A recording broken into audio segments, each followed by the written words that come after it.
Hello বন্ধুরা, তোমরা সবাই কেমন আছো? আশা করি তোমরা খুব খুব ভালো আছো। আমিও আছি। এখন আমি একটা রেসিপি নিয়ে তোমাদের সামনে চলে এলাম।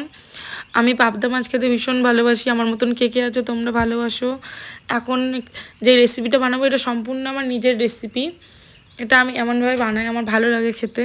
প্রথমে আমি পাবদা মাছগুলো ভালো করে ধুয়ে পরিষ্কার করে নুন হলুদ লঙ্কার গুঁড়ো মাখিয়ে ভেজে নিলাম। তারপরে আমি ওর মধ্যে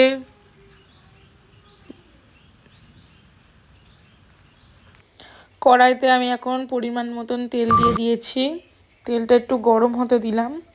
তেলটা গরম হওয়ার পরে আমি তাতে একটু কালো জিরে ফোড়ন দিয়েছি।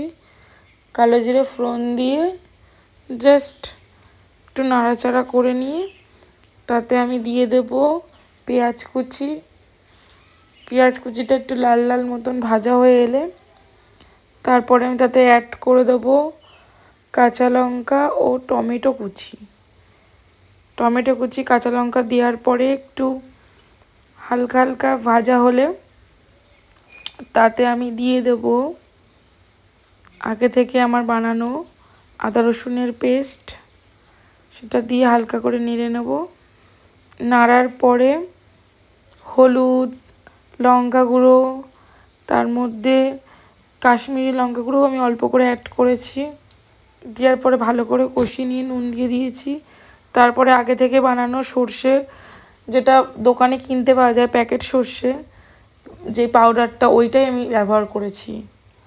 ওইটা দেওয়ার পরে জল দিয়ে জলটা ফুটে উঠলে কটা কাঁচা লঙ্কা চিড়ে দিয়েছি। জলটা যে একটু হালকা ফুটে আসবে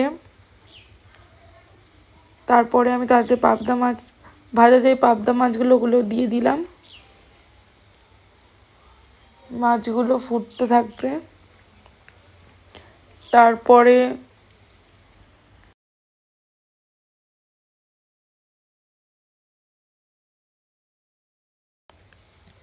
মাছগুলো দেওয়ার পরে যখন গ্রেভিটা একটু কমে আসবে, মানে তোমরা যে যেমন খেতে চাও, আমার আবার বেশি ঝোল ভালো লাগে না, একটু মাখা মাখা হলে তার উপরে আমি দিয়ে দেবো,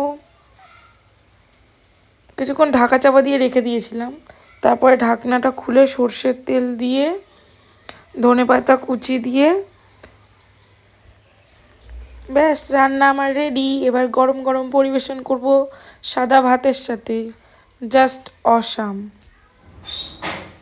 অসাধারণ লাগে। তোমরাই ট্রাই করো। Thank you watching my videos.